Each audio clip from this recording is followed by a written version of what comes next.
I would like to ask Sari Byerly to come forward.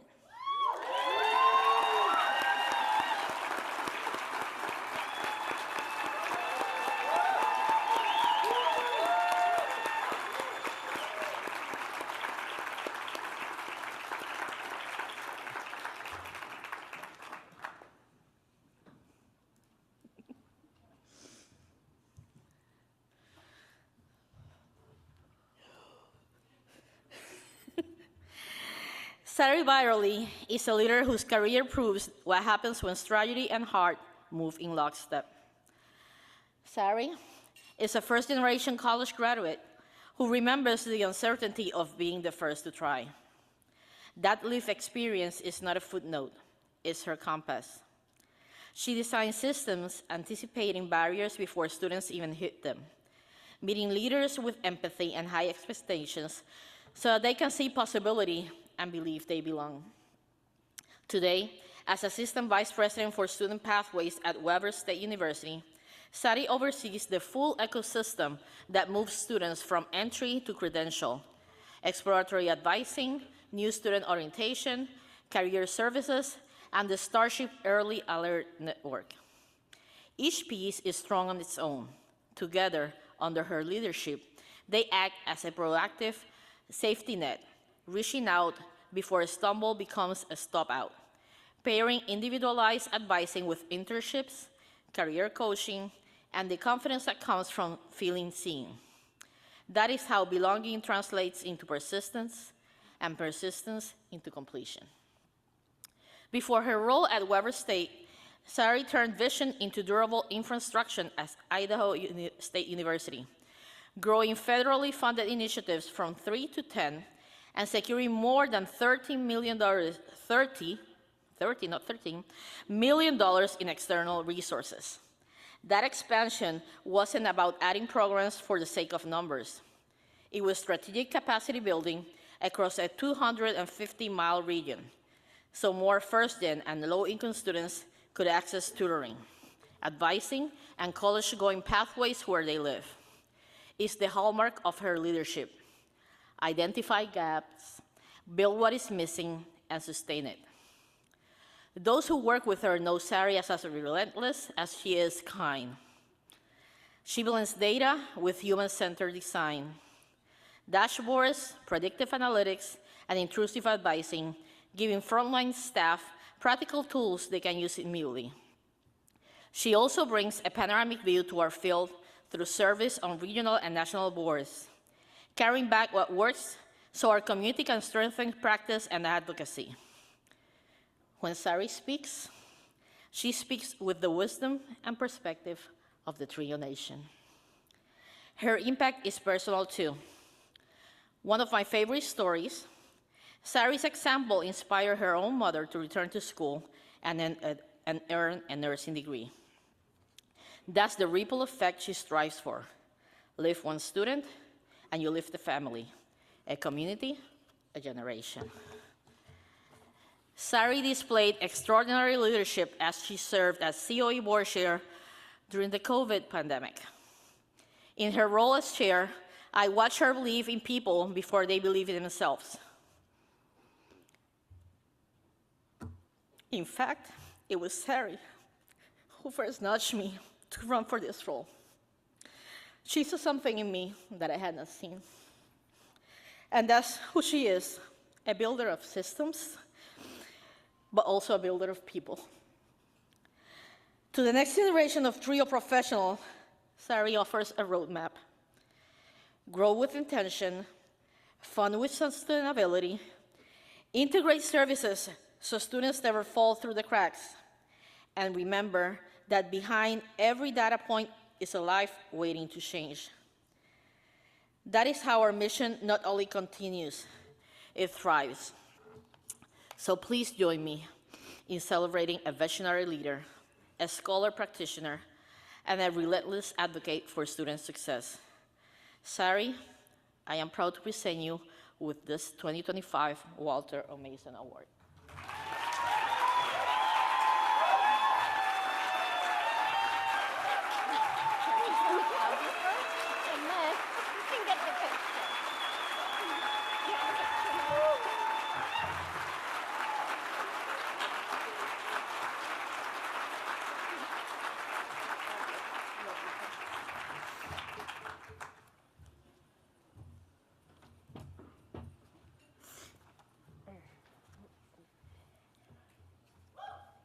Haven't even made it to the speech yet. Okay.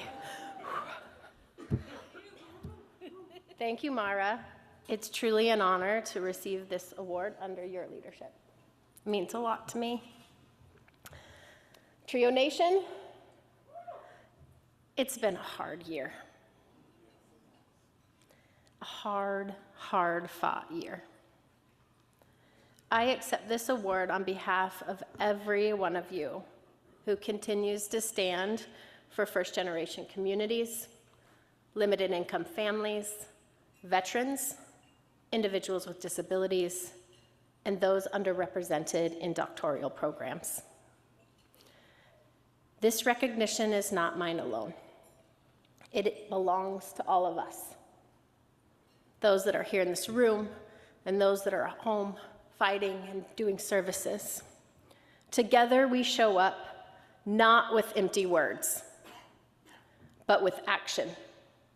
Fighting not only for access to education, but for dreams and opportunities and generational change that education makes possible. I stand here with both my professional and personal passions deeply tied to this work. Like many of you, I know the weight of leading in uncertain times.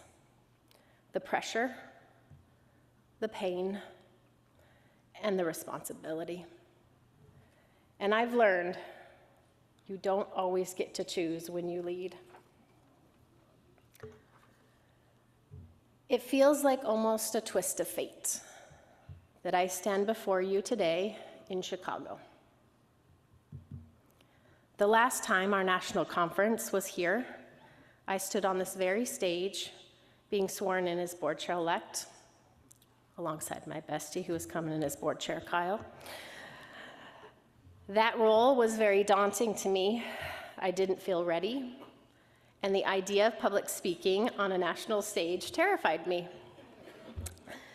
But when I chose to run, I thought about the community members we serve and how often we ask them to step into the unknown, to take chances on themselves. And I knew I couldn't ask that of them if I wasn't willing to do the same. So I took a leap, seeing it as an opportunity to grow and to connect and to learn from colleagues across our communities and our territories. Just 6 weeks before that conference in 2019, I received a phone call that shattered me. My sister, whom I had helped raise and loved deeply, passed away unexpectedly. That moment broke everything inside of me. Grief sent ripples through every part of my body, and I questioned everything, including my ability to lead. But what held me together was this community of TRIO professionals. The colleagues who reached out to me, the network that reminded me that I wasn't alone, the shared commitment that kept me grounded when I felt unsteady. TRIO Nation, you gave me strength. You reminded me that while we cannot always choose when life calls us to lead, we can choose how we show up. And how we show up makes all the difference. I want to thank the communities that have lifted me up throughout my professional experience, the Aspire region. You lit the fire inside me as a new professional in higher education. NAOP, my dear, dear, sweet NAOP, who took that spark and gave me a safe place to grow. The entire COE staff and the volunteer board leaders with whom I've had the honor to learn from and stand shoulder to shoulder with in the fight for educational access. Thank you.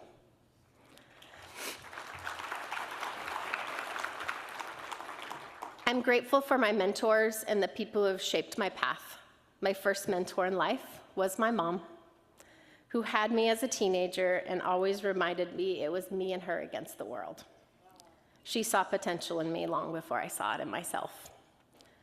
I'm grateful for my sisters, Jessica and Ashley, who I always hope I will make proud.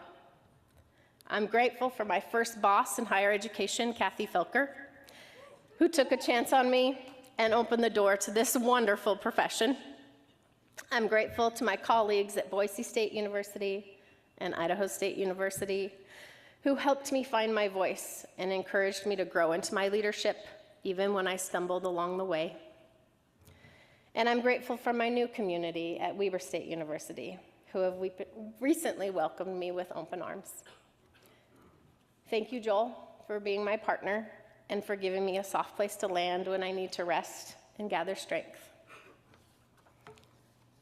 And to my ride or die, Emerson, everything I do for you.